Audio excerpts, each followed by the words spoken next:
Let's go ahead and get started. So welcome everyone to our first training in our officer development program training. Um, I wanted to invite someone from Columbia Southern on tonight, but doesn't look like he was able to make it. So the Montana State Fire Chiefs has partnered with the International Association of Fire Chiefs and Columbia Southern to bring you Chief Officer 2. So we offered Chief Officer 1 at the convention this last year, and then we're going to offer Chief Officer 2 virtually, and then we'll take a little break. We'll do the convention, and then we'll do Chief Officer 3 virtually, probably starting in November. So these trainings that we're bringing you, they're monthly. So our first one will be in April, and then we'll have one in May, June, July, August, and September. And we do have those all nailed down, so we'll be advertising those very shortly. And these trainings are open to everyone, so everyone is welcome to come, and they're free. Please, you can share them with your departments and invite your colleagues. If you want to take part in the Chief Officer 2, you do need to register. And after tonight, I'll send out an email. So if you did not already register for the Chief Officer 2, you can still do that because you're here tonight. So you'll have to participate in all six of the trainings to get the certification. So if anyone has questions about that, just let me know. I know it was a little confusing when we put the email out about that. But tonight we're excited to welcome Chief Matt Caward. Matt has extensive experience building successful organizational cultures in the fire service, professional sports, full-time ministry, and business. Matt is a certified smoke diver, a published author, and a nearly three-decade veteran of the fire service. Having served with the Bernalillo County Fire Department in Albuquerque, New Mexico for 20 years, and most recently as the Division Chief of Operations and Training at the Grand Island Fire Department in Nebraska. So I'll let Chief Caward talk a little bit more about himself and go ahead and kick off the training. Thank you and welcome so much. Thank you, Michael. Appreciate it. Thank you all for being here. This is quite an honor for me. I'm going to spend very little time talking about myself because it'll make me nauseous if I do. So, like she said, I've been blessed to have a 25-year career in the fire service. Started in Arizona as a firefighter through a mutual friend that got me into the fire service. I just kind of fell into the fire service, but I fell in love with the fire service at the same time. So that opportunity. And I've been blessed to have a long career in the fire service, 20 years in Albuquerque, New Mexico, and then retired in December of 24 to take a job as the operations and training chief for a small department in Nebraska and Grand Island. So I got to do that for a year, all last year. Was a great experience, met some great people, and then decided to retire and just focus on teaching and speaking and sharing what has been developed in me and given to me in organizational leadership and leadership mindset and culture and developing organizational culture. This process was not something that I developed on my own. It's been invested in me. It was given to me by several of my mentors. I've had some great mentors over my life. And so the things that they've given me and developed in me, I hope to give and share with you. So whatever we talk about today, I'd love for every one of you guys to take it, add it to your knowledge bank, add it to your toolbox, and go and develop it and advance it further. I could never repay, like many of you, I could never repay what my mentors and teachers have given to me, other than to go give what they've given to me away to everyone else. So that's what we're doing here tonight. So I'm going to share some thoughts on what it means to professionally develop yourself and how that plays and ties into organizational leadership and culture and developing great cultures and great teams. We know that that's a process. Developing yourself is a process. And so one of the rules in our methodology with RGB is to trust the process, that you don't win overnight. Nothing of stature or nothing that great forms overnight. The only thing that forms overnight is mold. And so to develop yourself as a great leader is a lifelong pursuit, and we're going to get into that. So those are some of the things that we're going to share. Currently, I'm retired from the fire service. I speak and teach nationally. I still teach at the National Fire Academy. I teach the college online classes. I teach ODP classes. which I absolutely love doing. And then I've just recently taken a job as the general manager of a arena football franchise here in Grand Island. That's something I've done in the past. A part of building a professional football franchise in Albuquerque, New Mexico, and we had great success there. And some of the lessons that we're going to learn tonight are from that experience and what we developed there with championship culture and championship mindset and championship organizations there in Albuquerque. So let's jump right in. We'll get into it. Let's talk a little bit about professional development. And this is about building a brand. As a professional, one of our 8 rules is that you are a professional. Be a pro. Rule number 4, be a pro. And as a professional, you have a brand, how you come into work, how you act, how you treat people, how you dress. The people you associate yourself with are a reflection of your brand and who you are. And so understand that your brand is on display for everyone to see every single day. And so we want to develop out, building a professional development is really about you building a brand of excellence and what that looks like and building a brand that people want to associate themselves. Professional sports or businesses now partner with professional athletes all over the world, and they spend billions of dollars, literally billions of dollars, co-branding their brand with professional athletes' brands. They do that because they think they can garner more sales. They want to sell tennis shoes. They want to sell their articles, their items, and they do that by bringing value to it by associating themselves with a particular athlete's brand. I think one of the greatest examples of that, most successful examples of that, is what Phil Knight was able to do when he developed and built Nike. He branded his apparel took a risk and branded it with one athlete.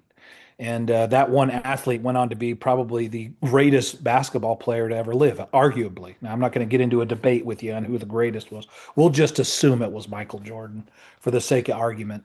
But you see what Nike was able to do in branding themselves with Michael Jordan's brand, and they had great success with it. Obviously, that worked out really well for Nike. It worked out great for Michael Jordan as well. But you can see the importance of having a brand. When we work in the fire service, we also have a brand. As a professional, you have a brand. That uniform you wear every day at work, it has 2 names on it. It has your organization's name, the city's name, the department you work for, and it has your family's name, your heritage name upon it. And so you represent both your family and your heritage yourself, but you also represent, they've co-branded you and what your brand is with the city's brand or the county's brand or your organizational brand. So what does your brand look like? Is it a brand that people want to associate themselves well and be around? Even as a leader, as an officer, ask yourself, what does my brand look like? What is that? Is that in it? Do I have a brand that people want to be a part of? Do they want to work with me? Do they want to be on my crew? Do they want to be developed by me? And that's a part of your brand. So understand, number one, that professional development is about you building and enhancing and developing a brand of excellence. And then leadership development in the fire service is our Achilles heel. Like this is where we struggle all across the board in organizations all over the country.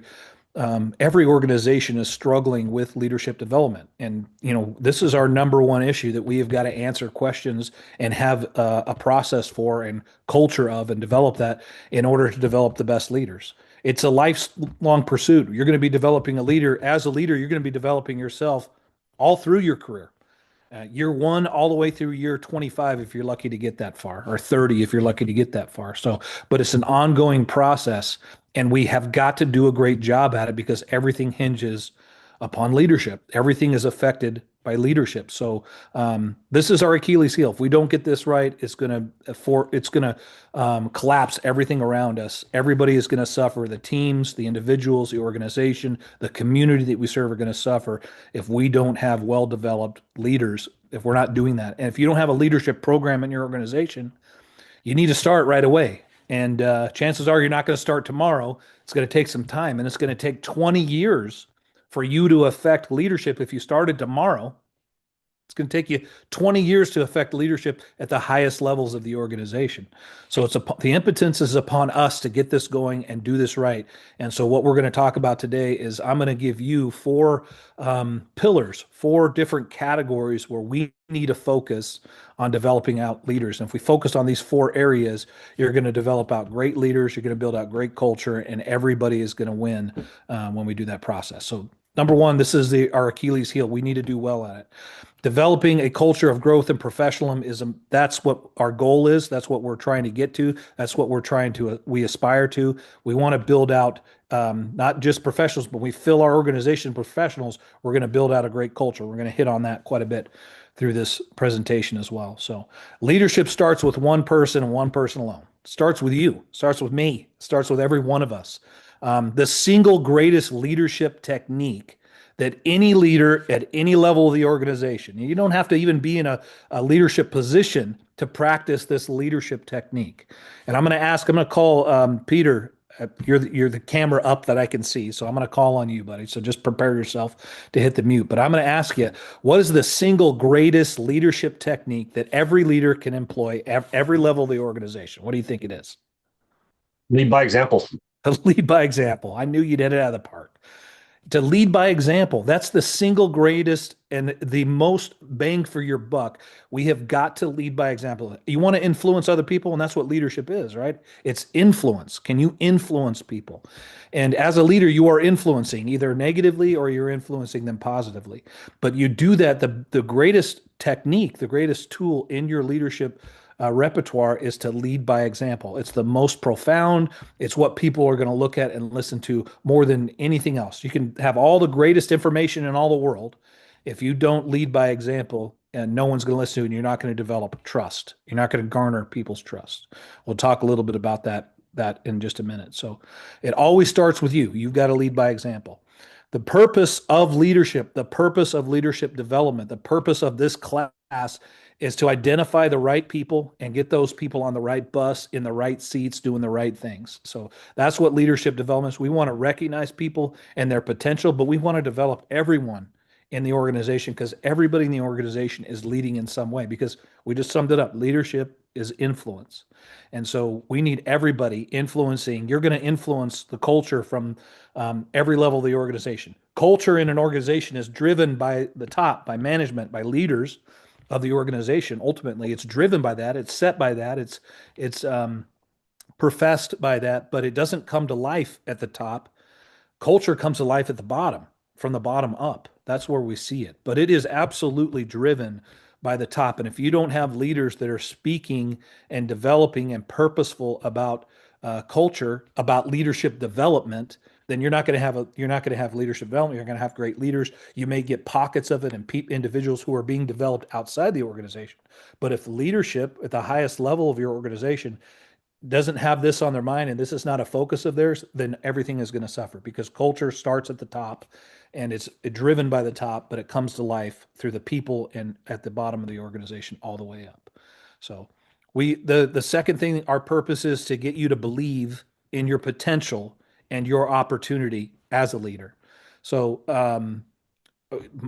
the one thing that is going to either make you put limits on your life or it's going to make your life limitless is your level of belief. And so, number one, we have got to get you to believe in your potential, your opportunity, and to be a leader, to be a great leader. Leadership is not something you're born with. You're not born a leader. Let's get that misconception out of your mind. You're not. No one's born a leader. A leader is someone who is developed, because it's skills, just like any skill. Leadership is a skill. It's got to be developed. It's got to be practiced. There's all types of methodologies. There's different skills. There's techniques. There's concepts. There's philosophies to leadership. It's a big subject. And we're going to try to tackle a little bit of it tonight and try to organize it for you and your development process personally, but also as your organization. We're going to give you a roadmap for that. But the point is your belief is what's going to limit you. Your level of belief will put limits on you, or it'll make you limitless. And so the Pygmalion philosophy is all about your belief, raising up your level of expectation and your belief. And we may touch on a little bit of that concept. That's rule number 7 in our 8-rule methodology for building great cultures, which we'll touch on at the very end. We've got a little bit of extra time. So the We want you to recognize and believe in your potential, that you can be a great leader. You have the opportunity because leadership's a skill. You got to learn it. You got to develop it. You got to practice it. And the better leaders are the ones that practice and develop that skill set out. Now, you may have some attributes.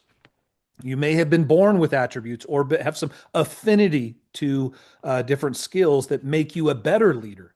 But you're not born a leader. You ask Michael Jordan why he's the greatest basketball. We're just assuming that Michael Jordan's the greatest, Pete. So let's not argue that point. But Michael Jordan, the greatest basketball player ever, is not great because he was gifted and born with it and touched by the hand of God. You ask Michael Jordan, he worked at his skill set. He practiced. The kid was cut from his high school basketball team, but he worked harder than anybody else around him to become a great athlete. How about a musician? You ever tell him, man, you are a talented musician? No, I'm a disciplined, practiced.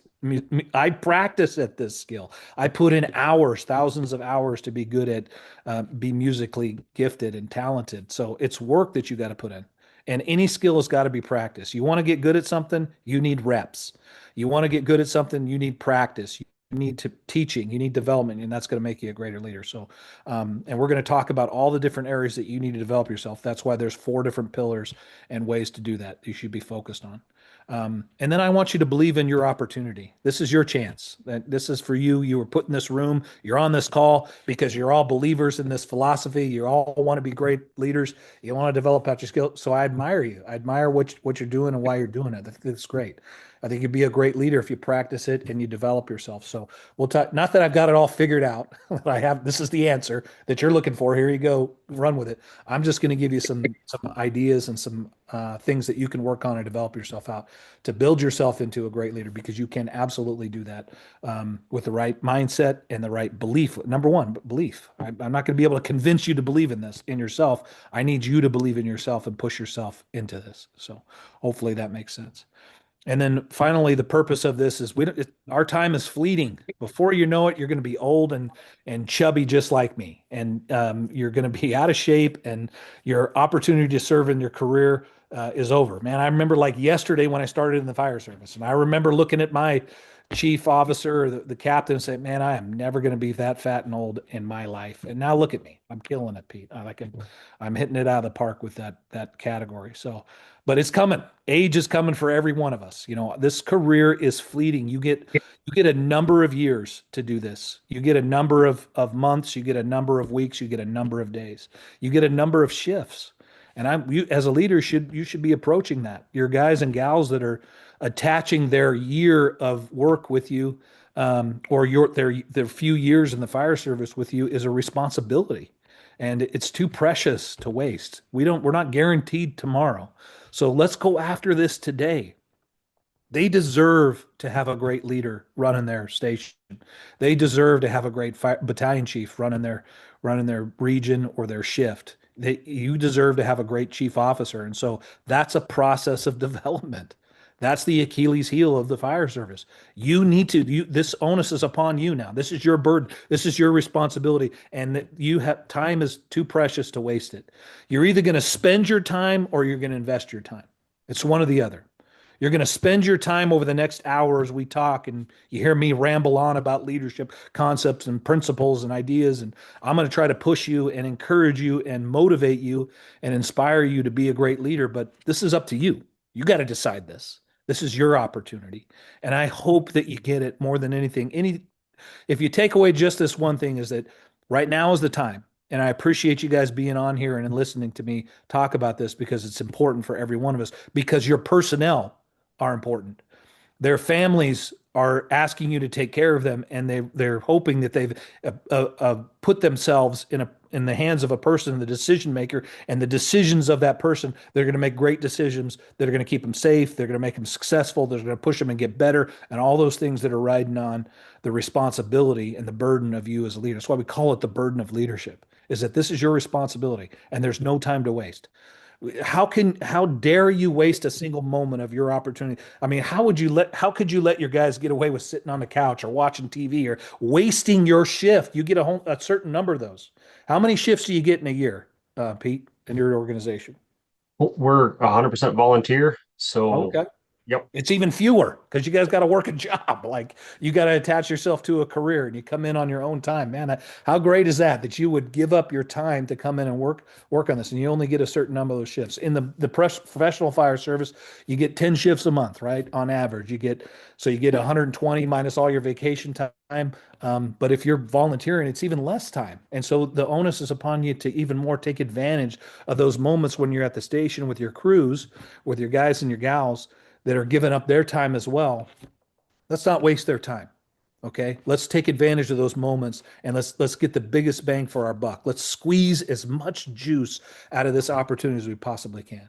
And the fire service, if we take it seriously like this, and we go after it and we take advantage of every moment we get, we're going to squeeze as much juice out of these opportunities that we get, and we'll get the most out of it. You're going to get out of it what you put into it. Obviously, we know that. What you invest in it, what you're going to get the return on it. But man, what a great opportunity we have to develop great leaders. That's why I love the fire service. This business, in this industry, we have the potential and the opportunity to develop great leaders that are not only leading at the firehouse. It's not that I just want you to be a great leader in the fire station. Man, if you buy into these concepts and you buy into the system and you buy into this culture, it's going to make you a great father. It's going to make you a great mother. It's going to make you a great teammate. It's going to make you a great firefighter. It's going to make you a great business owner. All of those things if you buy into the process. So, I need you to buy into this. I need you to take advantage of this moment and this opportunity, and let's make each other better and sharpen one another. So, our goal is to get the right people on the right place on the right bus, going in the right direction, doing the right things. I want you to believe in your potential. I want you to believe in this opportunity as a leader. Take advantage of it. You guys are all taking advantage of it. You're sitting on this call. You're giving up 90 minutes to do this. So I'm going to take advantage of it. I'm not going to waste your time, and hopefully you get something out of this. That's my goal tonight. So we want to get people to buy in so fully that they're not going to work for themselves. They're not going to play a game for themselves. They're not going to serve themselves, but they're going to serve the person that's sitting next to them. What makes this industry so great and why I admire what you guys do so much is because you're willing to sacrifice so much. You're willing to sacrifice your in the room with you, at the station with you. The people that answer those calls are people that are willing to put their lives on the line to serve other people. Man, there's nothing more admirable and noble than that they would be willing to give up their life for that. Because how many chances do you get at this life, Pete? How many Just one. chances? You get one chance at this life, man. You get one chance at this, and you'd be willing to give up that one life. Are you a dad, Pete? I am. Yeah. Yeah. How many kids you got? I got 5. Is it okay if I pick on you? Like you're the only one on the camera, so Yep. Nope. Go for it. I'm just talking to you, buddy. You got 5 kids at home. Oh, that is awesome, brother. How old are they? My oldest will be 12 this year. My youngest is 6. Oh, that's great. I love it. So, man, that's incredible, bro. I love what you do and what you're doing. I think it's great because you got 5 kids at home. You got a wife at home.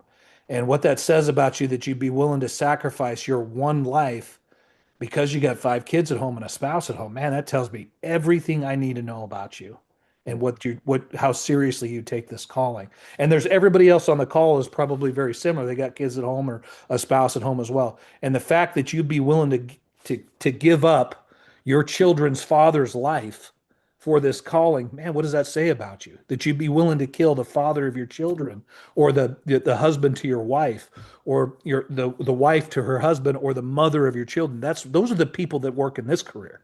Those are the people that come and serve here. Are people that are willing to give up their children's father for this calling. That is such an amazing thing, and really puts it in perspective to me of what's at stake and why we need great officers, why we need great leaders, why we need people bought in and doing the right things and for the right reasons, because you're doing it for the right reasons. You're willing to sacrifice that. That says everything I need to know about you. And so I appreciate your willingness to do this.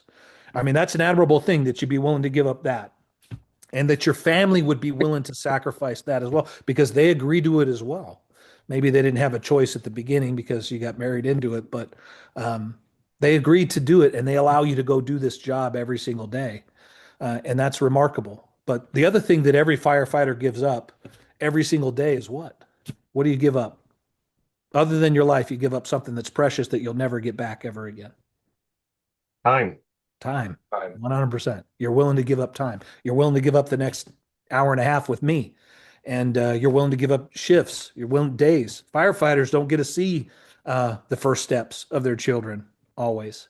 They don't get to take their child to the first baseball game. They don't get to watch the first pitch. They don't get to go to the first dance. They don't get to hear the first words. They don't get to celebrate birthdays and holidays on the days they occur. How often do you give up those types of things because of the job that you and the sacrifice that you make? You don't, you can get to choose that. You have to, that's a burden of this calling. And so you're willing to give up the one thing you're never going to get back. So let's make the most of it. All the people at the station with you, they give up the same things. They honor the same sacrifices. Have you ever been to the National Fire Academy? I haven't. Okay. At the National Fire, is there anybody on here who's been to the National Fire Academy? You're up next. I had classes through them, but I haven't been to the actual location. Okay, taking classes online. Who's been to Emmitsburg? Anybody on here? I have been. Ron, I have okay. times. Yep. Awesome. You've been how many times, Ron?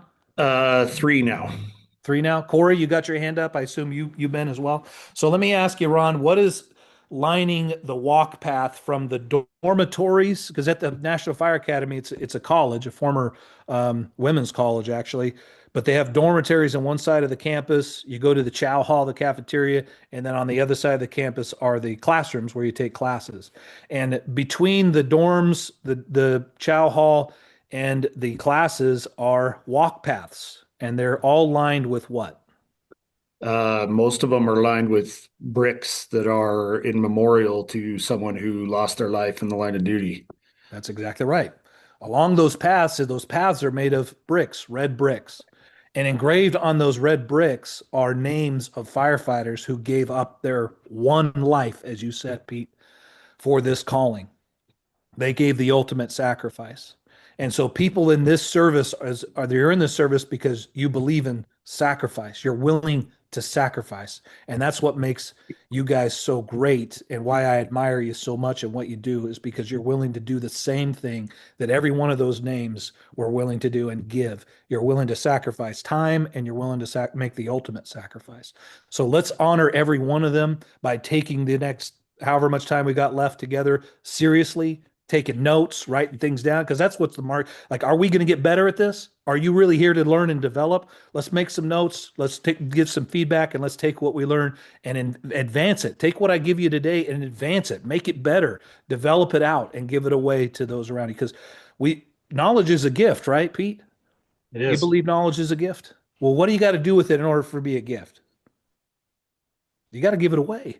Yeah. In order for knowledge to be a gift, you can't garner it and hold it. And there's people out there, poor leaders would go and learn conferences, and they would dangle that like some authority that they have some kind of knowledge that no one else has, and they hide it and they keep it to themselves. That's poor leadership. Great leaders want to give knowledge away because they believe knowledge is a gift.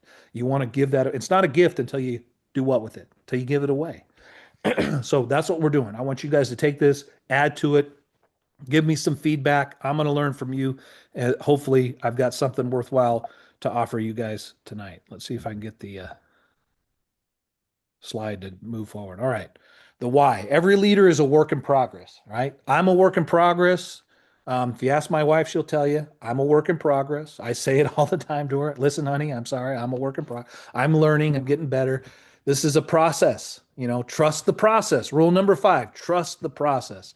Nothing grows worthwhile overnight. Except the only thing that grows overnight is mold. And you've got to go through the process if you want to develop yourself out. It takes hot fire to make the finest steel. You've got to go through that process.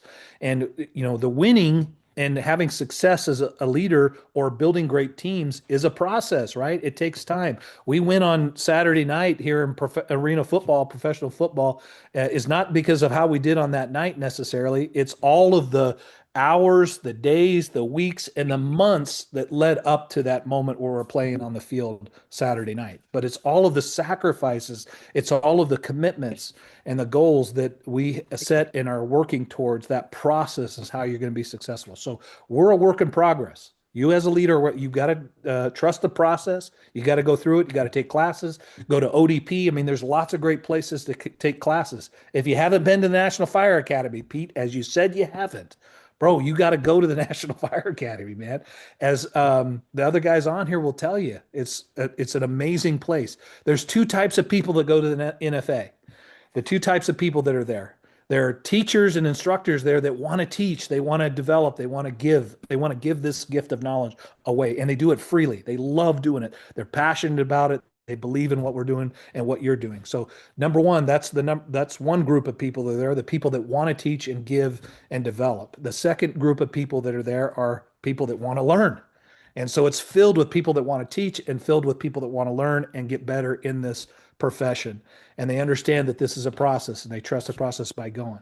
It's free to go. Like your department will get reimbursed. Your flight, you will get reimbursed. You pay for a flight, you get reimbursed. The classes are free. They'll house you there on the facility in a dorm. They'll feed you in the cafeteria if you can stomach it. And it's good food. They got good food there. I think they got good food, but they've got great restaurants around anyway. But they'll take care of all of that and they'll reimburse. They'll even give you a ride from the airport up. So, I mean, it's a great place to go. The best way I could describe it is if you go for the first time, you've never been before. So when you go out to the National Fire Academy, because I'm going to call you out on this, Pete. I'm going to hold you accountable to this, buddy. That's what you get for leaving your camera on. I'm going to call you out on this later down the road. But when you go to the National Fire Academy, everybody that goes for the first time, when they come back a born again firefighter. That's the best way I could describe it. So it's a really great experience. And they got great classes out there. They got multi-year programs like the executive fire officer. They've got managing officer programs for the company officer. And then they got all different types of leadership classes in between. And you're going to meet some of the greatest people that you're going to have relationships with for the rest of your life. I've garnered some great friends in the fire service through going to classes at the National Fire Academy. It's an amazing place. So you're a work in progress. Become a better leader because you want to do this for the people that you serve. They're worth every bit of your effort. They are worth every bit of your skill set. You being a great leader, we do this for them. And that's the point of it. So they're worth the effort. They're worth you taking time away. Let's honor the time we're away from our family. We said that our family sacrifices the one thing they're never going to get back with you. Then that's time. And so you're at the firehouse, man, let's take advantage of this. Let's train this whole time. How could I waste a single moment that we have together because it's so few, it's fleeting. We only get to do this for a certain amount of time and we're only together for a certain amount of time. So let's take advantage of that. Let's not waste that opportunity to develop our people and go train yourself up so you can be the best person to teach and give away that knowledge that you get. You can't impart what you don't possess. You got to possess it first, or you're not going to be able to give it away. So go get training. Go to the National Fire, and we'll talk a little bit about how that looks and how you can map out your career development so that you hit every little opportunity that you can. This is the key ingredient to a better organization. Okay, this why we're doing this, that we do this for a reason. It's for them. That's the key ingredient to a better organization. Is that you buy into this process. Our leadership philosophy, you're going to develop a leadership philosophy. You need to develop a leadership philosophy of what pushes you and guides you. That philosophy is going to dictate what decisions you make, how you make them, when you make them, and how you develop yourself out. The team that you build is going to be guided by your leadership philosophy. For me, the leadership philosophy is summed up in 3 words. It's what guides everything that we do. It's what guides everything that I do.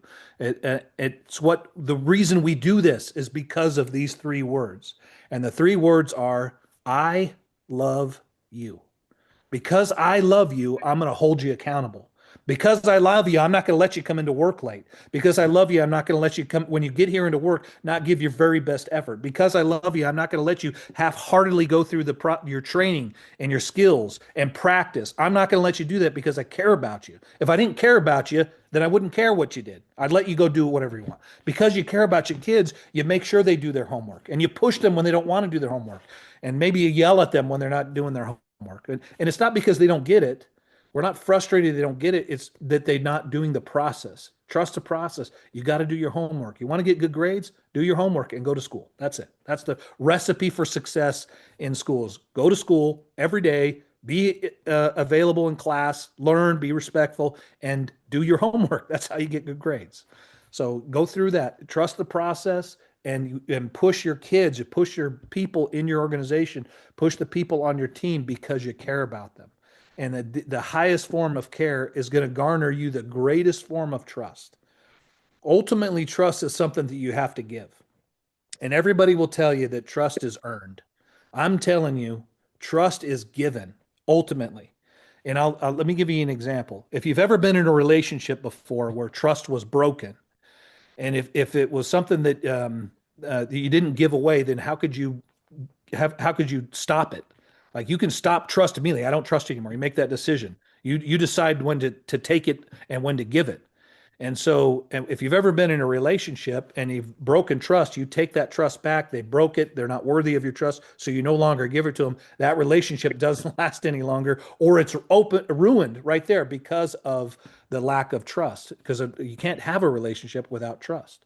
And so when you get into a new relationship with a new person, what would happen in that new relationship if you took all those hurts, all those reasons for you to not give trust, and you assigned them to the new person that you were in the relationship with? You took all the pains and issues and problems from the previous relationship and you assigned them to this new relationship. And you said, I can't trust you because of all the problems I had before, because my heart was broken or whatever. Right or not, if you did that, how long would that relationship last? It wouldn't last. And so you've got to decide that whether you're going to give trust or not. And so in a new relationship, you have to give trust, even though they haven't earned it or developed, because if you don't, you're not going to have a relationship. Now you can garner more trust. You can develop trust. You can, in a sense, earn it, that you're developing it, making it deeper and more substantial as you go along through the process. And there's 4 different levels of trust. So we don't have the time to go through all that's a whole nother class, but how you garner trust and the 4 different levels of trust. But ultimately, the highest level of trust is the trust that you just give. Now, people can earn your trust, as people say, by being consistent. You've done this before. And so, yeah, I can trust them because I've seen them do it before. So based on history and past actions, I trust them, or I don't trust them based on past actions. Or you can develop trust by going through the fire together. We're going to go out and train on the field, and we're going to develop and garner and secure trust. But ultimately, you decide yourself whether you're going to give it or not. And that's what you got to convince people to give you their trust. But because ultimately trust is something you got to give. And that's why you can take it away so quickly. It's so ruined so quickly because it's something that you assign and you give away ultimately. I wish we can go into more of that, but that's a lesson for another time. So the highest form of trust, the easiest way for you to get people to give you their trust is to convince them that you care about them at the deepest level possible. When your personnel know that you care about them deeply, they're going to automatically give you their trust. When they know that you love them deeply, they will automatically give you their trust. And so that's the highest form of it. That's the best way to garner people's trust, is to convince them of the 3-word philosophy, and that's I love you. All right. What we want as leaders to be successful is you need trust. If you don't have trust, you're not going to be successful. Bottom line, the secret ingredient to being a successful leader is to garner people's trust, or if you say it, earn people's trust. But you have to have their trust. Develop it. There's lots of different ways. In fact, there's 7 keys to garnering trust at the 4 different levels. But we're not interested. As a leader, I'm not interested in your admiration. Pete, we just met tonight, but I can tell you right now, I really don't care whether you admire me or not, bro. It doesn't motivate me one bit whether you admire me or not. It doesn't motivate me one bit whether you respect me or not. I'm not interested in your admiration. I'm not interested in your respect. Now that may shock you, but those things don't motivate, because the only thing your admiration will do for me is feed my ego. The only thing that your respect for me will do is feed my ego. And I got to put that monster in check every single day. I got to control my ego every single day, or it'll run my life, or it'll ruin my life, really. It'll cloud my judgment, because egos eat brains. So I'm not after your admiration. I'm not after your respect. What I need is something far more valuable than your admiration or your respect, and that's your trust. If I can garner your trust, not your admiration or your respect, if I can garner your trust, if I can convince you to give me your trust and you will trust me, then I promise you we're going to be very successful and we're going to do great things. So trust is the key ingredient to successful leadership. You've got to be able to do it. And we build that through being credible. You build it through being competent. You build it through being for carrying your personnel, by communicating well. There's different ways that we do that. So, but number one, we want people's trust. Trust the process, trust you as a leader, and that's a process. All right. How do we level up? How do we get better leaders? How do we develop our leaders out? This is where we're going to get right into the meat of it and we're going to talk about the 4 pillars of professional development. You want to become a better leader, develop yourself out. These are the 4 different pillars that you need to focus on and develop yourself. So,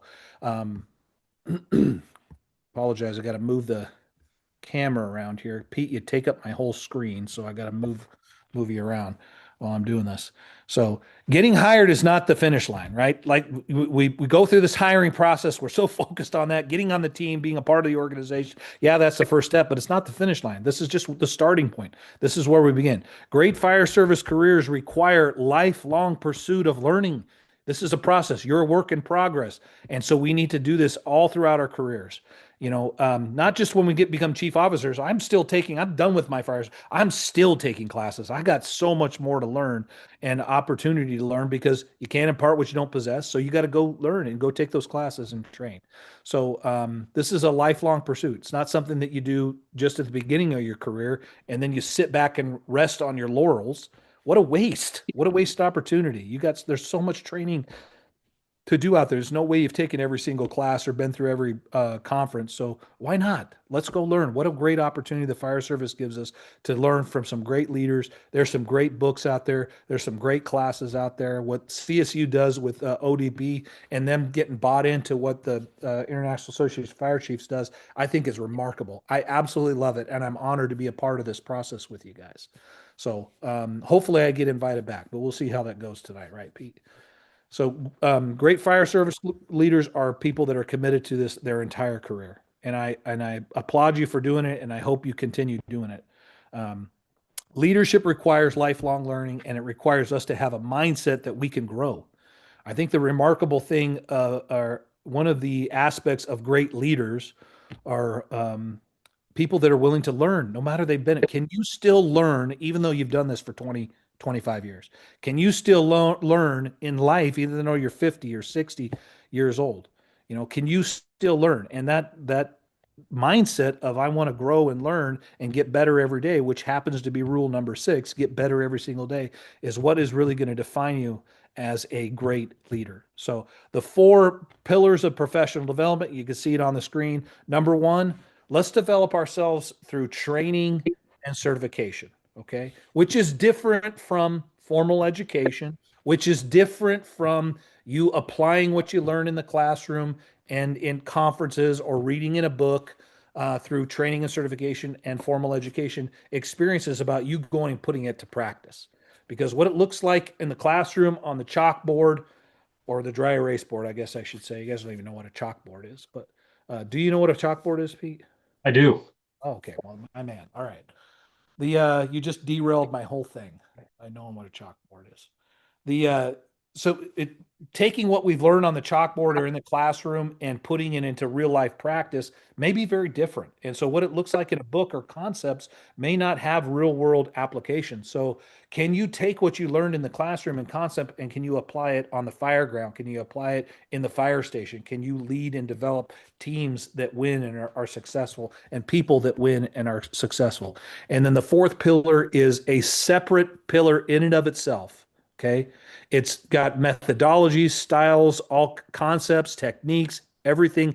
And so gets its own pillar separate, and that is the skill of leadership. You needed to train and get certified. You need to become a subject matter expert. You need to get formal education in a classroom with a university or college. You need to apply all that stuff in the real world on the fire ground and in teams.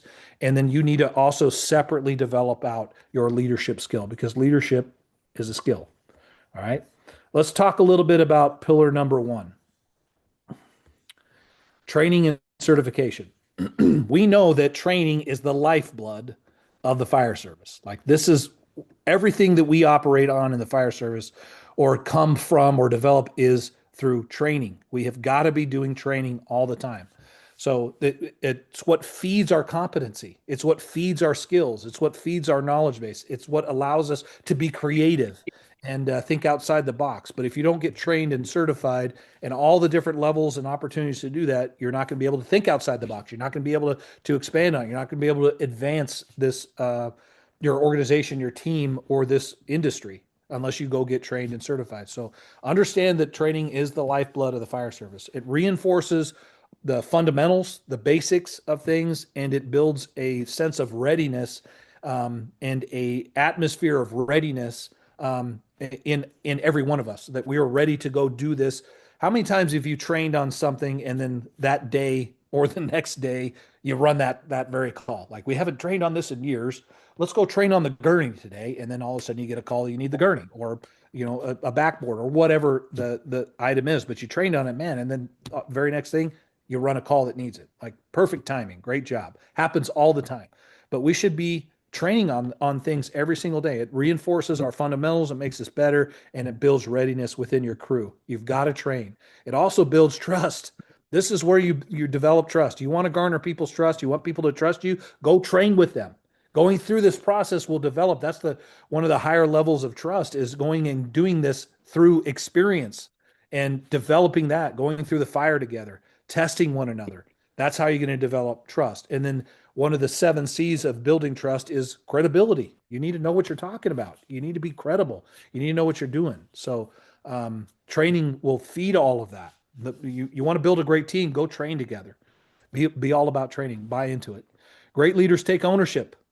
They own everything. You have all the responsibility. This is up to you. You're in charge. The buck stops with you. That's it. You're the one that's responsible for everything that happens on your crew and in this organization. In your life, this starts with you and stops with you. This is up to you.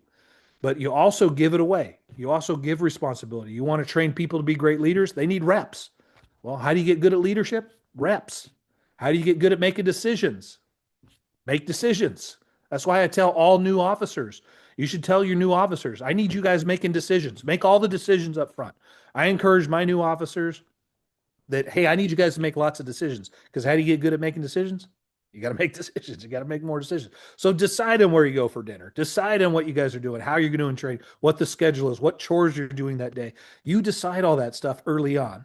And then when you start honing this skill, start giving away. Give other people the responsibility and the opportunity. You don't need to make every decision on it. Can become unhealthy, but practice and hone that skill, because the number one responsibility of every leader. What's the number one responsibility of leaders? What do you think, Pete? What's your number one responsibility?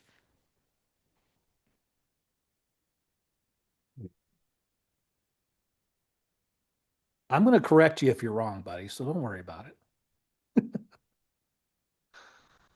What's your number one responsibility? Why do we pay the head coach so much money? Why do we pay company officers to be in the station? Why do we pay battalion chiefs? What do we need battalion chiefs for? Or a chief of the organization? What do we need leaders in place within the organization? What is their number one job? Make sure everybody's safe. Okay. How do you do that? I want you to think higher. You want them to be safe, right? And you do that by them training and being good at it. I love it. Keep going. What's higher than that? Guidance. Who knows? Help. What is it? Guidance? Guidance. Yep, I love that. And what is the heart of guidance? The mission statement. Okay. And what does the mission statement do for us? Like, it already does this higher level of what I'm trying to get after. Someone's got it, I know. We pay head coaches to do what? We pay leaders to do what? We pay them to make decisions. Your number one responsibility as a leader is to make a decision, is to decide. And I want you to make a decision that we're going to follow. We have a great mission statement. This is our purpose. This is why we're here. And you're going to make decisions that are based on that mission statement. You're 100% right. You're 100% right. And you want you to keep your crew safe. Well, how do you do that? We train. We get good at this. Well, how do you do that? Because you made the decision for us to go out and train. You made the decision for us to be safe. This all boils down to the number one skill, the number one responsibility of every leader is to make decisions. I need you to make decisions.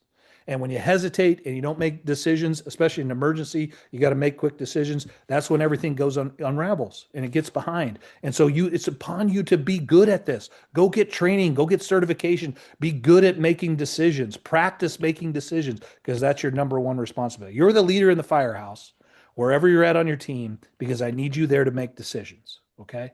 And there's times when you can make decisions as a crew. Let's be democratic about this, right? Where do you guys want to eat tonight? That doesn't matter so much to me. Where do you guys want to eat? Let's do this as a team.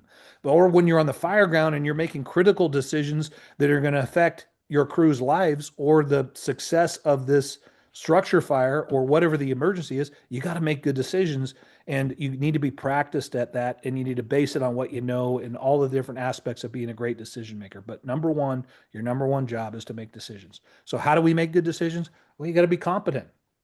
You got to know what you're doing. You got to be practiced. You've got to have experience. And so that's a process. So go get training, go get education, go learn from a mentor, have a mentor. Hopefully every one of you guys has got mentors. I got multiple mentors because I've got a lot of problems and issues I've got to overcome. So it takes a lot of leaders and mentors. I've been blessed to have some great mentors in my life, and up to and including this today. I have great mentors that I call.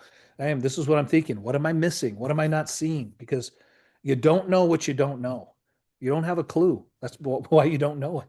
You don't know what you can't see that because you don't know. And so it's great to have a mentor that believes in you and pushes you and loves you and holds you accountable. Because they love you, they're going to hold you accountable. They're going to push you. They're going to give you and invest in you and give you skills. They're going to believe in you and what you're doing and encourage you and empower you.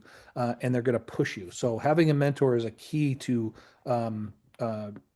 professional development. It's like the key, and you need to mentor others as well. We'll get a little more into that, but take ownership, give responsibility away. Your number one job is to make decisions as a leader. So make great decisions that keep your personnel safe by getting them trained up and doing the right thing when they're supposed to do it. So training and certification, the places that we get training and certification, these are national. The fire service is blessed because we got national certifications. We got JPRs, job performance requirements, all the things all written out in IFSAC JPRs. You want to be a great officer, you follow NFPA 1021, all the different levels of becoming an officer. There's 4 different levels of fire officer in 1021.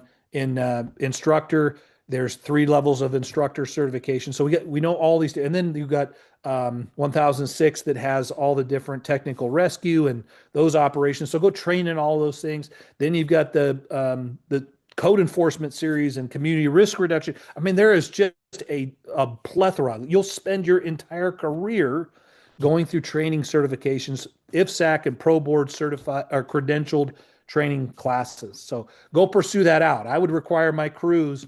And I say require is probably a strong word. I would strongly encourage my crews, members of my team, hey, we're taking an IFSAC class, like one every quarter. We're going to go through these series, like we're taking one every quarter. And so take an IFSAC training certification class that's credentialed, a real one that you can get a national certificate for. Go to the National Fire Academy. We talked quite a bit about that. You want to supercharge your career, supercharge your mindset, supercharge the people around you that are going to push you and get mentors. Go to the NFA. That's a great place to do it. There's amazing people there, and there's amazing people going there. So you need to go do that. That needs to be part of your repertoire. That's a part of this pillar. You should be going to the National Fire Academy once a year. You can go up to twice. You can take 2 classes a year that are free. And if you sign up for classes that have vacancies, you can take even more. Like take your 2 classes for free and then sign up for vacancies. You can go even more times because the openings for it. And then they offer NFA classes in every state. They offer different opportunities in every state for you to take classes. So the NFA is a great resource. Go to seminars, go to institutions. Harvard's got great leadership courses. Cornell offers great leadership, organizational leadership courses, conferences. FRI, Fire Rescue International, is a conference put on by the I-Chiefs. It's done every single year, and there's great training there. FDIC, I'm sure you guys have heard of FDIC. It's a FDIC. The difference between the two, FDIC happens in one place, Indianapolis, every single year. It's the same place. And that conference is geared towards operational readiness and training. So there's some leadership courses that go on there, but the majority of the classes are hands-on and fire ground or emergency operations skill sets. So that's what that conference is about. That FRI is leadership. The conference is all about leadership, and they've partnered with CSU to give college credit and programs. You can take these classes. This class actually counts towards a certificate, but also can go towards a degree with Columbia Southern. So they've got great partners there. But FRI is all about leadership. You're taking classes all different levels. You can get 3 levels of fire officer training. You go to one conference, you'll get fire officer 1 certified. Go to the next conference, fire officer 2, and then you can build that all the way through fire officer 3. You can get chief fire officer certification, 3 different levels, executive fire officer. You can go 9 years to FRI and not take the same class and get different certificates every single year. And then you can transfer that to CSU and get college credit. So those are great opportunities. And then credentialing, designations. Do you know what the Center of Public Safety Excellence is, Pete? No. How long have you been in the fire service, Pete? Is it okay if I call you? Sorry. Oh, no, you're good. Been in the fire service for 16 years. I love it. So the Center of Public Safety Excellence is a credentialing arm. It's a separate organization. Who else on here knows what is familiar with CPSE, where I go through a whole spiel of it? Anybody on here know what the Center of Public Safety Excellence is? It's used for certifying a multitude of agencies and licensing. We used it in the military. We'll transfer a lot of the military training through CAPSI to different jobs. It's covers a huge range of things. Yeah. So basically, this is a separate agency that will credential agencies or fire departments. So you can get credentialing through that, but you can also get your organization accredited. They have accreditation for organizations. So you've seen accredited departments. That's the CPSE accreditation process. So they go through that. And it's a long process. They come in and they grade you on, gosh, it's over 100 different categories that they grade you on. And you have to go every 3 years and get reevaluated. So it's an ongoing process. And what they grade you on is NFPA standards. Does your organization follow NFPA standards?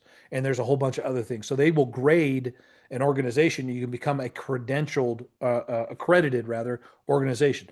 Now they do the same process that they do for organizations, make you an accredited organization. They do that for fire officers.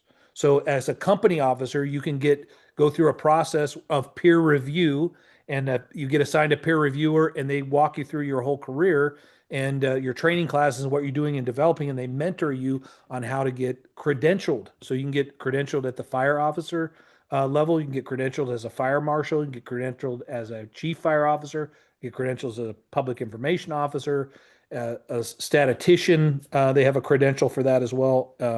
They have a credential for a chief training officer and then a chief EMS officer. So this is an organization that credentials you, and they take all of the training. They go through a whole process to pack it, costs money. You apply for it. Your certification, essentially your credential, lasts 3 years, and we do a whole peer process. So if you're not familiar with that, I get to serve as a CPSE mentor, as a peer reviewer. I would love to walk you through after this. You reach out to me. I'll leave my contact information. Let's walk you through the process of getting credentialed. What is your rank, Pete? I'm an assistant chief here. Oh, okay, great. So you would qualify for a chief fire officer. You do oversee training at all? I do. Okay, so you would also qualify for a chief training officer credential, which is two of the credentials that I hold as well. So let's walk you through that process of what it takes, and basically a peer review of here's all my training, here's my certification, here's my education, and then you get points where you're at, and then you get a national credential. It's quite a prestigious thing. This is the gold standard on basically grading you. You're going to put yourself through a grading process to say, yep, this guy's the real deal. He's a real chief training officer. He's a real chief fire officer. And you hold those different credentials. You go online, you look this up, the Center of Public Safety Excellence, CPSE, look up their credentialing process. They got a great website with videos that will walk you through the whole process, what it is. But you want to get trained and certified, this is where you need to go. This will help you do that. And it'll tell you where you need to develop yourself more at. All those different. But I'm going to tell you, what they're going to push you to is the 4 pillars of professional development. Number 1, training and certification. All right. Number 2, the second pillar of professional development is formal education. You need to be formally educated. Which means you need to go get degrees. So a degree and going through a formal process through a educational system or a university will give you new perspectives. It'll give you skills in problem solving. It'll give you skills in writing and education. There's just so many benefits to going through a degree program. But the number one thing that a degree will give you, the number one thing that a degree will do for you is it will open doors of opportunity for you. You won't get job offerings. You're not qualified for job offerings in today's market unless you have a degree. You couldn't work for Enterprise Rent-A-Car unless you have a degree. Now, why would Enterprise Rent-A-Car want their employees to have a degree? Well, lots of reasons, because you get a lot of things from going through a degree program. But number one, it shows them, your employer, that you can set a goal and you can achieve that goal. Number one, because that's all a degree is, right? You go through the process. How many idiots do you know out there that have degrees? Like, it doesn't take an highly intelligent person to go get a degree. I've got multiple degrees, and I could promise you, I'm educated well beyond my intelligence level. You get to know me a little bit, you'll figure that out pretty quickly. But the degree, all it really a degree does for you is it opens up a door of opportunity. And understand this in life. I'm going to give you a gem here. Write this down, Pete. Get ready. This is going to be a big one. Doors of opportunity are motion activated doors. In order for you to go through an opportunity, get an opportunity, you got to be moving. You got to be progressing. You got to be developing yourself, because doors of opportunity are motion activated. You got to go through them. And there are doors out there that are not going to be accessible to you if you don't have a degree. I could never have been a chief fire officer or applied for chief jobs, fire chief jobs, if I didn't have a certain level of degree. And if I go get an associate's degree, the one door of opportunity it's going to open up for me is I could now be eligible to go get a bachelor's degree. If I go get a bachelor's degree, now I'd be eligible to open up the next door of opportunity to get a master's degree. And if I get a master's degree, now I can go get a doctorate or a PhD. So now there's some programs out there where you can skip those steps, but that's one of the things that this will do for you. The other thing is it sets the example for peers and your family. What does it tell your kids? Do you have a degree, Pete? Let me ask I you. don't. Okay, you don't have an associate's degree. Nope. Okay. Well, that's one thing that we absolutely need to solve, bro. Because nowadays you can take degrees, go for a degrees online. Because if you get your associate's degree, Pete, and I'm picking on you for an example for the whole group, but when you get your associate's, if you were to get your associate's degree, what does that tell your 5 children? That they can go get their degree. If dad has his degree, or if mom has her degree, that tells your kids, hey, I can go get my degree. And if you get your bachelor's degree, Pete, what does that tell your kids? They can go get their bachelor's degree. Do you think a degree is going to change your kids? If you wanted your kids to have success in life, what is one of the things you're going to push them? Either go to a trade school and get a trade certification, or go get a degree. Now, it doesn't have to be a degree, but go get some kind of formal education, either a degree or a certificate or in some kind of a trade. That's going to put their life on a trajectory, because a degree is going to do what for them? It's going to open up doors of opportunity. And you don't have to have it. How many people are working in a degree in a field right now, a job that has nothing to do with their degree? That happens all the time, every day. There's millions of people working in a field that has nothing to do, but they couldn't get into that field, or they couldn't get that job if they didn't get the degree. So what I want to get across to you is, and why don't you have your degree now? Because you've had people in your life, and it's rampant in the fire service. I went and applied for a job out in New Mexico for the fire chief job, and the number one question I got asked from everybody at the different interviews, the personnel, I went and met with the union, I met with these guys. Their number one question was, "Are you going to make us get degrees?" And my question to them was, why would I have to motivate you or require you to go get your degree? I mean, how silly is that? Who's telling you, I don't need to get a degree in this blue collar job. I don't need a degree. Man, whoever you're surrounding yourself with that is telling you don't need to go get a degree, you need to change your friends. You need to change the people you're around, because they're feeding you a line of nonsense. You should surround yourself with people that say, hey, go get your degree. You know why? Because you can.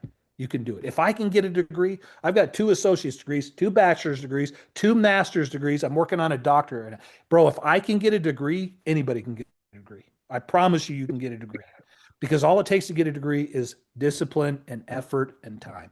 That's it. Now, with 5 kids at home, I know you're limited on time. You got a job and you got a career, but what it's worth every bit of the effort. Your personnel deserve to have a great leader. This is one of the aspects you develop yourself out as a great leader is to get a formal degree because you're going to inspire everybody around you that they can go get their degree.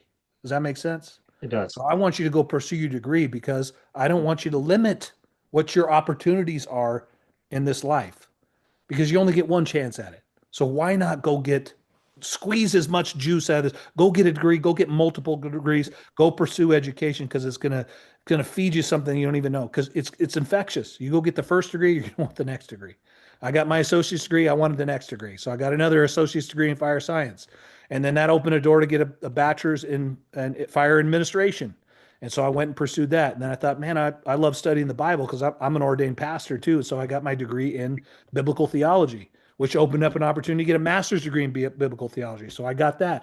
And that opened up with the other bachelor's degree, I could pursue a master's in business. So I got an MBA. And then that opened up an opportunity to go after a doctoral degree in organizational leadership. And if I can do it, trust me when I tell you, fellas and gals on here, you can get a degree too. And now CSU is going to give you college credit. Like you can go get college credit for all the experience in the fire service training. I mean, there's no excuse other than you're not holding yourself to the highest capability. You're limiting yourself. And that's what offends me. I know you can do this.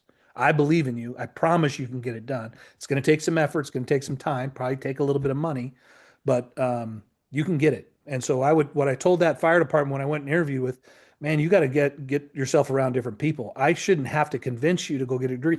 You should want to go do this. And if you're around people that are telling you don't need a degree to do this, you're around the wrong people. You should be around people that are telling you that believe in you and believe in your capability and raise up the expectation of your capability. Go get a degree. Go get multiple degrees because you can. And that'll open up doors of opportunity for you. All right, I'll stop preaching about that. Number 3, the third pillar is experience. Okay, great. You got a degree. Like a degree is not going to make you the best chief. It's not going to make you a great leader. A degree by itself is not going to you don't have to have a degree to have success in this life. Okay, don't get me wrong, but it will help you. It's one of the aspects. That's why there's 4 pillars to professional development. Go get a degree, get formal education. It's going to give you all kinds of skills and knowledge. Go get training and certification because that's going to give you all kinds of credibility. It's going to give you all kinds of expertise. It's going to make you better at everything you do. And now you can train more people and inspire more people and develop more people. It's going to make you a far more effective leader. And so go get training and certification. Those things are great. But can you apply it in the real world? And you can only do that through experience. So go get experience. Get some mentors in your life that are pushing you because you will benefit from their experiences. And we all know that the most successful people in this world are the ones that failed the most. When you attach yourself to a mentor, a successful person, you know they failed the most. They failed a bunch.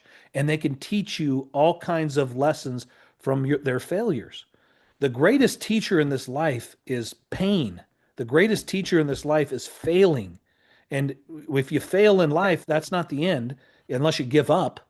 If you fail, that means you can get better, you can grow. And so going through that process of going through this experience is what's really going to hone you as a very capable and successful leader. You got to go through the process, though. Go through a certification class. Go through a promotional process because you'll gain a lot from that experience. Go take a class online. You'll gain a lot from that experience. Go teach a class. Go speak in front of leaders because you'll gain a lot from that experience. Go through whatever you're thinking about going through because you'll gain a lot from that experience. You got to go through it. It can't be rushed. You got to go through it. You got to be evaluated in it. You got to be picked on. You've got to have thick skin. You're going to develop all these skills by you going through the process. Stand up front. Have courage. Go step out. Go take a chance. Believe in yourself. That's how you're going to gain experience. So experience is the classroom of reality. That's where you're going to apply all these things that you learn. So you want to be you want to get experience in command. Like, can you lead a team? Can you lead a crew on a fire? You need experience in leading within a team, making decisions in different events, being disciplined, administrative roles, go work in training for a bit, go work in code enforcement, or go teach a public safety class in community risk reduction, go develop out a program. All those things will give you reps. That's how you get good at it. You need reps. So sit in operational roles, be a company officer, be a driver operator, sit in the back Be a battalion chief, be an assistant chief, go through all those different ranks and those positions, go through them because they're going to teach you. Do you have to be a great battalion chief to be a great assistant chief? Not necessarily. But man, all the lessons you learn as being a battalion chief will only help you. Now, if you miss that rank or any of the ranks, what can you do to supplement it? Go take some classes, go get a mentor, go talk to somebody that's going to teach you. Hey, what do I not see in this? Those types of things, you can artificially create them through training and through mentoring. All those real decision world make, like all the scenario based training, all those things will help you gain experience in this. So that's pillar number 3. Go get some experience. Go put it to practice. Pillar 4, this is the separate one in and of itself. This is the most critical and vital and complex skill of every leader, and that's leadership skills. There's all different types of styles of leadership. Servant leadership, we're very familiar with, has become very, very popular because it's so effective, especially with our Gen X and Gen Z, or not Gen X, with Gen Y and Gen Z millennials. They want people that inspire, like that are there to help them, that they want to know that you care about them. They want to know they're doing something for a good reason and a purpose. And that's good. That's a good thing. Criticize them all you want, but that's a good thing. And so inspire them. Be a transformational leader, not a transaction. We grew up Gen Xers. That's my culture, my culture, that my peers are Gen Xers. And we were all about transactional. If you don't do this, you're going to run. If you suck at this, you're going to go run some more. So if it was very transactional, and because the officer said to do it, I went and did it because he's the boss or she's the boss. But don't be transactional leadership is not as effective as transformational leadership. Be a transformational leader. Have the mission. I can't remember who said it earlier, but like the mission, that's how we want everybody to think. That's our purpose. That's what we're here for. If you could sum up, who said mission earlier about the number one job of leadership? Was that you, Ron? That was me. Jason. All right. Great. What if you could sum up the mission of the fire service in one word, what would it be? Service. Boom, my man. I knew you'd hit it out of the park. See, the whole thing can be summed up into one word. Our mission is one thing: to serve people. That's it. To serve our personnel, to serve our organization, to serve our team, to serve the community. That's what we're here for, service.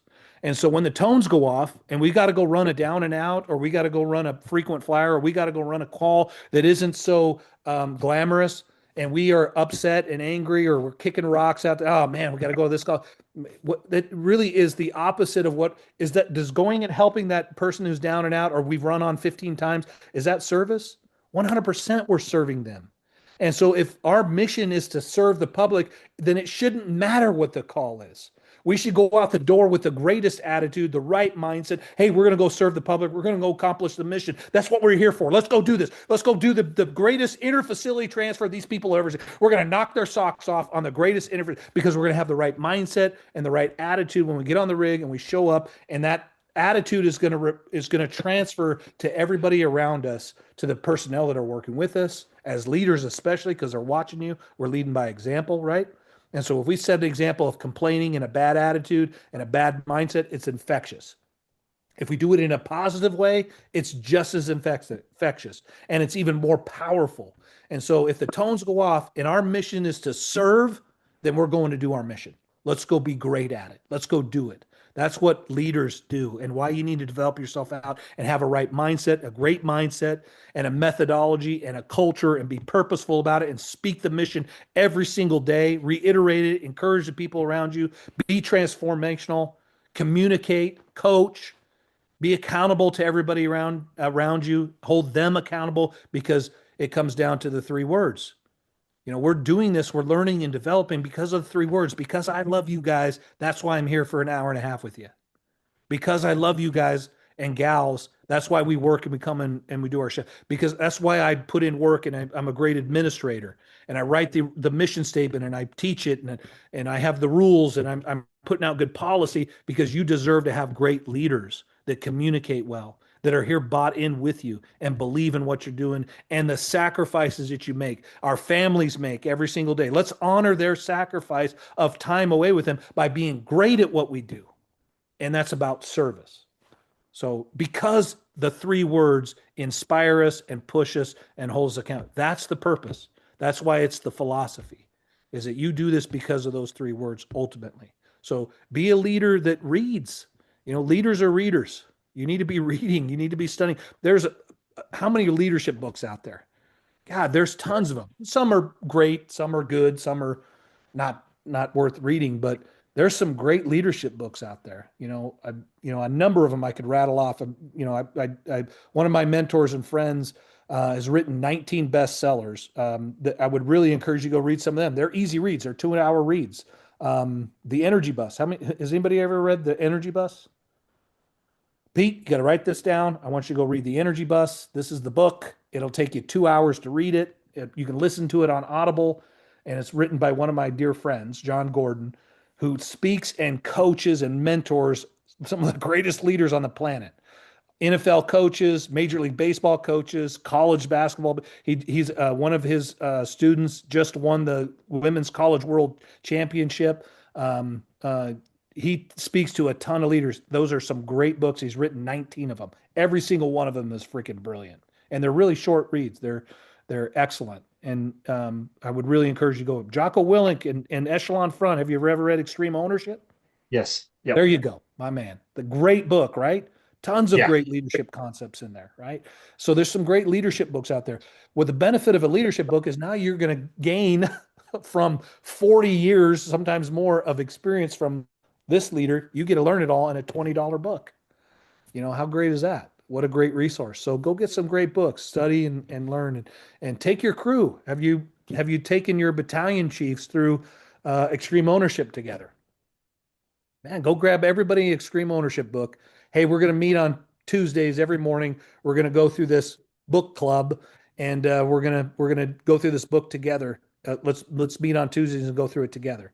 When I was a company officer, we worked 48-hour shifts. On day 2, whenever all of my crew was there, we would do professional development. We'd sit at the kitchen table, 8 o'clock in the morning, drink coffee, have breakfast together on day 2, and we would go through the book. So your responsibility was to read the previous chapter the day before or the night before and come in and let's talk about it. And we would squeeze a little more juice out of those concepts and we would apply that to our culture. And I gave the crew you guys pick. What book do you guys want to go? You got a great book? What do you want to go through? I did this, 8 or 9 times. Every time we did it, they picked Extreme Ownership. I gave, hey, here's some options. Every time they picked, I've been through that book, a lot of times. It's great concepts in there, right? If you've read it. So, they've written a lot of good books. The newest one that Echelon Front came out with is The Need to Lead. You ever read this one by Dave Burke? Great book, man. This is like a continuation. So Extreme Ownership. Oh, let me put this here. Extreme Ownership, and then they wrote a book called The Dichotomy of Leadership. Awesome book. That's part 2, and this is part 3 by Dave Burke, who's a Top Gun pilot, a Top Gun instructor. Like the guy's a phenomenal experience in leadership. You learn a ton from him, so I encourage it. But there's lots of other ones. My point being, leaders are readers. You need to go take advantage of all the great books and leadership material out there and add it to your repertoire. Everybody's going to benefit from it, including yourself. So we want leaders. Professional, the complete professional is someone who is technically skilled, right? They're certified and trained. They're intellectually developed. They have an education. They have a degree. And they have some meaningful experience. They've been through the fire. They've learned some lessons. They've got great mentors that are teaching and developing them and pushing them. And then they're effective. They have great leadership skills. They're highly effective. They lead teams that win and are successful. Top fire departments have structured development systems. Does your organization have a structured development system that includes all 4 pillars? Are you developing out certification and training? Are you pushing guys and offering opportunity for people to get educated and encouraging them to go get educated? Does your organization have mentorship programs or opportunities for people to step up into the next role, a professional development program? where you're mentoring them out and they're getting some meaningful experience and allowing everybody to go through all the different ranks. And then do you teach leadership? Do you put on classes like this, ODP classes? It's all out there. Like you have access to it. You don't have to reinvent the wheel. You pay me $20, I'll come teach with you. It's fine. Maybe a little more than $20, but I'll come do it. I think I'm doing this one for free. So let's a little bit of feedback. We got a few minutes left. I'd love to hear, and for our CSU people out there, I've got to hit these points specifically so we can end on this. But what are some strategies that you are using to mentor your personnel in skill advancement, in certification and training, in their career progression? Who's got some things that you're doing well that you absolutely love that you can share with the group? Is everybody from the same department, Pete, or is this from all over the state? I'd be from all over the state as far as I know. All right. Who's got some great strategies that you're using to mentor personnel through skill advancement, certification, and training?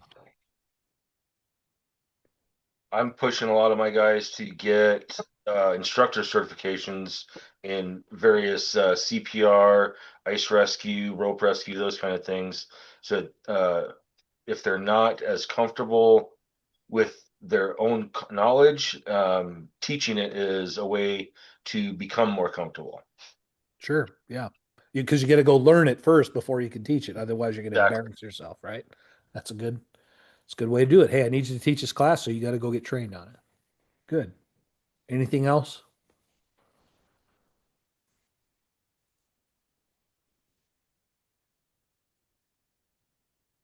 Does your program, you brought up, you have guys go get instructor certified as a mechanism to go get them trained. Do you do do you include all four pillars? Do you have people go get leadership training? Do you have them go get education? Do you have an experience factor? I guess the teaching part would answer certification and experience. That's good. What about leadership and Encourage them to, well, 'cause I only have 4 paid staff and then the rest volunteers. So I have, I encourage them to the volunteers as much as possible, making funding available to get them to classes, transportation, lodging if needed, that kind of thing. But it's making it available. It's getting the active participation, getting the drive going is probably the biggest hurdle right now. sure. Is your organization paid or volunteer? Both. It's both, a combination. Okay. Yeah. And there's different levels of excitement and activity on both sides, I'm sure. Yes. Yep. So it's a matter of getting some commitment and trying to coordinate between volunteer non-department life in order to get them to some of these classes. Right. And I think one of the things that we need to do as leaders, as decision makers, hey, what can we do to incentivize them going? And there's lots of ways to incentivize. Pay is one way, but that is a motivating factor. You get paid to go do it, but it's not always accessible. There's lots of other ways to motivate people and to pay people. You don't have to pay them with cash. Maybe you pay them with responsibility. Hey, you're going to be in charge of this program, so you're responsible for it. I need you to go get trained so that you can do it. That would be one way you can pay them, by making them responsible for a program. Or someone, hey, I want to build out a bike program. I want where we can go do EMS on bicycles. So, or we want to do mountain rescue. And so you say, okay, let you go get trained and certified. You will be in charge. So you pay them with responsibility, or you pay them with, they get to wear you give them incentives where they get a certification badge, or your instructors wear a different colored shirt when they're at the training facility. Or, hey, if you go to take a smoke diver certification, you can wear the smoke diver patch on your bunker gear. Those different incentives feed, especially a fireman's mindset, because they're very competitive typically. So if you can figure out a way to put a sticker on their helmet that they wouldn't normally get, Or, I mean, we're not here for ribbons and awards, but man, they sure are motivating for a lot of people. So maybe there's a way that we can pay them with responsibility or pay them to incentivize them in some way that's not just monetary, where they could be a part of this crew, but you got to get this certification to do this training. You want to be a rescue technician? Here's all the classes you got to go get to be certified as a rescue technician. Or you want to get an advanced firefighter certificate? Build out an advanced firefighter certificate, or expert firefighter certificate. And an expert firefighter is someone who has this training of different areas. Does that make sense? So what are we doing to include all four pillars in our career progression and especially in our skill advancement? That's something that we need to build out.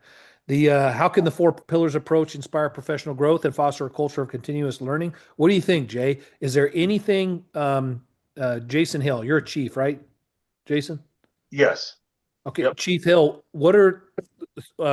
how can the four pillars approach inspire professional growth within your organization or foster a culture that is a continuously learning mindset? Especially with the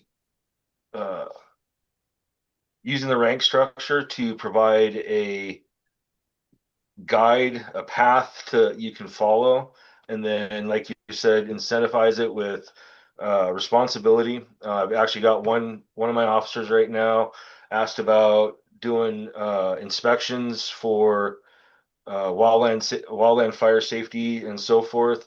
So I gave him a form and said, this is the form that DNRC has, and this is what they require. Guess what? You're now the new inspector. So he wants to do his house. So it's now become his project to set up these inspections. Okay. And then And get out into space, right? You're creating space. Is that what yes. part Yep. of that process is? Yeah. Man, what do we call that? There's a part term of for that, it. and then actually redoing our Defensible position stuff. task books for Okay. firefighter 1 and 2, engineer, and so forth, so that Love it. everybody has a guide on where they can go and what they need to work on. Yep. And then maybe we incentivize it with you're a certified driver or your advanced driver certification series, but you can build this out where people what's great about that is they can track their wins. I'm going to go get this certification. Here's all the classes, guys, to do that. Here's what you need to get done in order to be a step up driver. Here's what you need to get to be a step up officer where you can operate in a higher rank and develop out those skills and experience. But you can see all four, if we apply all four pillars to our professional development curriculum and we signal that out, here's what you need to be a captain, here's what you need to be a driver, here's what you need to be a battalion chief. Everybody will know now. They see the map, the roadmap, and they can start progressing. And some people will be highly motivated and they'll be going after it quickly. And that's great. But that's why you need to build out four pillars to it so that they don't just get certification in classes and now they have all this training and certification, but they've never once applied it to anything. So develop out certification, develop out formal education, develop out experience, and then also are you developing your leadership skills? And then here's how you can advance at each level. Here's what we want when you're a company officer level. Here's the in all four level areas. Here's what we want as a battalion chief in all four areas. Hopefully that makes sense. Is there any specific aspect of those four pillars that you're missing that you didn't have before and you need to add? Anybody on the call? The formal education is probably the hardest one to push, because most of my volunteers are 50 plus. So it's a bit more of they're not really wanting to go to school. They've already done their career. So they're not wanting to necessarily go to school again. Yep. No, that's a problem to have. So how do you overcome it? We got to be creative, be a transformational leader that we want you to go get degrees. What is a degree going to do for you? Can you incentivize it so it's paid? Because lots of departments are able to offer incentive or go now. Here's your challenge, chief. Go talk to the decision make the council members of your organization that run it and say, we want our people to be educated. Can we offer degrees? and or reimbursement for classes and those types of things. So there's other reasons that we got to be creative in that. You're right. A lot of your guys are 50 years old, but man, who says you got to stop dreaming when you hit 40? Who says you got to stop dreaming when you turn 50? Michael, you're still dreaming, right? You're a dreamer, aren't you? That's Michael, right. I hope you are, because if you're not dreaming, then you're wasting your opportunity in this life. You get one chance at this. So I hope your dreams are so ridiculous that if you told me your dreams, I'd start laughing at you, because if your dreams aren't such that when you tell people they don't laugh at you, you're not dreaming high enough. Because the one thing that's going to put limits on your life or make your life limitless is your level of belief. So, and that's why people don't aspire to get a degree, because they stop believing, they stop dreaming, they stop pursuing, they stop pushing themselves. And so, it's upon us as leaders to inspire and get people to buy into that, and push them and get them to go do it. And for you, Pete, you got 5 reasons at home to go get a degree, bro. You got 5 great reasons to go get your degree and go get the next degree. And I hope you will. And it's great to meet every one of you guys. If Michael's back on here, it's probably because we're out of time. So I'm going to wrap it up. I'll leave this previous screen up here because this is, or the next screen. These are the 8 rules. You guys can go on the website, RGB Firehouse Leadership. There's videos on there. There's trainings on there. We did a series of 12 teachings once a month for free for different fire officers all over the country. Would encourage you guys to go look at it. You want me to come in and teach culture and teach the system and the mindset? I'd love to come do that. You let me know. That's my shameless plug, but I'd love to be a part of what you guys are building and doing. Chief Metzger, great to meet you. Chief Hill, great to meet you. All of you guys, it's been a pleasure and honor to be here with you. Appreciate your time and your sacrifice. Thank you so much, Chief. We really appreciate you. This was really great. And thank you everyone who came tonight. This is great. You're one step closer to having your certification for Chief Officer 2. Just a quick, I'll put this out in an email, but the next training will be May 20th. And it will be about public relations and communications. And that one I hadn't advertised yet, but May 20th is going to be the next one. Same time, 6 p.m. And we will put out a email about that very shortly. Great. Thanks so much, Chief. Thank you, everyone. Have a great Thank you. evening. All right, take good care. Bye-bye. Great to meet you guys. Take care. Bye. Take care. Thank you.